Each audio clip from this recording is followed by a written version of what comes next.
যে এই যে সুইচটা আছে না, এই এই সুইচটা যদি প্রেস করা হয়, এই দিকের টেম্পারেচারটা যেটা এই দিকের টেম্পারেচার আছে, এই টেম্পারেচারটা আছে উপরের, মানে উপরেরটা হচ্ছে ফ্রিজার। এখানে লেখা আছে ফ্রিজার, ফ্রিজার, ফ্রিজ। যদি এটা কনভার্ট করা হয় তখন এই সুইচটা দরকার হবে, এইটা ফ্রিজটা। এইটা হচ্ছে উপরেরটার টেম্পারেচারটা বাড়া কমা, ঠিক আছে, এটা নর্মাল থাকবে। এইটা যদি 3 সেকেন্ড প্রেস করা হয় তখন এইটা বলছে না, এইটা পাওয়ার কুল ফ্রিজার, মানে এইটাকে বেশি ঠান্ডা করার জন্য 3 সেকেন্ড প্রেস করে রাখলে ওইখানে একটা সিম্বল আসবে, এই আসছে, মানে এইটা কুইক ঠান্ডা করবে, ঠিক আছে। ইয়ার পরে এইটাকে যদি উপরেরটাকে ফ্রিজ করা হয়, তাহলে ফ্রিজ করতে গেলে এইটাকে 3 সেকেন্ড প্রেস করতে হবে, এইটা একটু বন্ধ করে, তাছাড়া বোঝা যাবে না।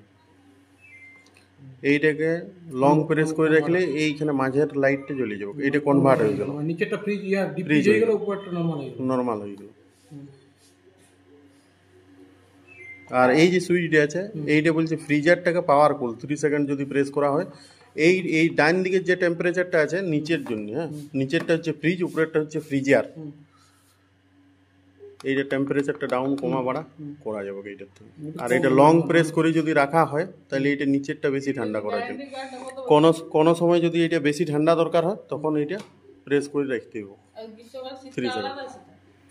হ্যাঁ, ওগুলো সব গ্রীষ্মকাল শীতকাল আলাদা আছে, মানে এই যে সুইচের যে ব্যাপারটা আছে ওইটা আমি বলে দিচ্ছি। অটো কিছু আছে কি মানে অটো অটো এটা অটোই আছে, এইটা 19 আর 3 নর্মাল এমনি কিছু স্টেবিলাইজার দরকার নেই, এটা ইনভার্টার টেকনোলজি আছে, কোনো অসুবিধা নেই। ইনভার্টার টেকনোলজির ব্যাপারটা বিশেষ করে কি? ইনভার্টার টেকনোলজি হচ্ছে যেমন এই যে ফ্রিজগুলো আছে এগুলো এমনি রিলে ওভারলোডে চলে, এইটার একটা পিসিবি লাগা আছে পেছনে, এই জায়গাটা আছে না পেছনে, ওই জায়গাতে পিসিবি লাগিয়ে কন্ট্রোল হয়।